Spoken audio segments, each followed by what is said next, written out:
Hello guys, welcome back this our YouTube channel. आज आपका स्वागत है एक नई वीडियो में। इस वीडियो में हम बात करने वाले हैं Realme C83 के बारे में।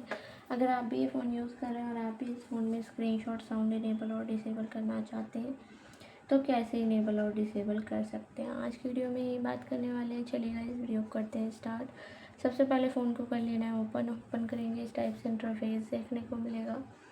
बहुत सारे ऑप्शन जो है देखने को मिल जाएंगे। इनमें से आपको सेटिंग्स के ऑप्शन पर क्लिक करना है,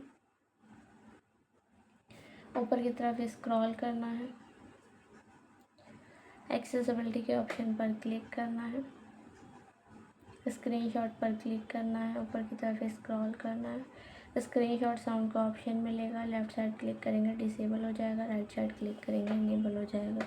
इसी टाइप से स्क्रीनशॉट साउंड को इनेबल और डिसेबल कर सकते हैं। वीडियो अच्छी लगी है तो चैनल को सब्सक्राइब, वीडियो को लाइक शेयर जरूर कर दें, साथ ही बेल आइकन का बटन भी प्रेस कर दें ताकि आने वाली वीडियो की नोटिफिकेशन आपको मिलती रहे। मिलते हैं नेक्स्ट वीडियो में, तब तक के लिए बाय बाय।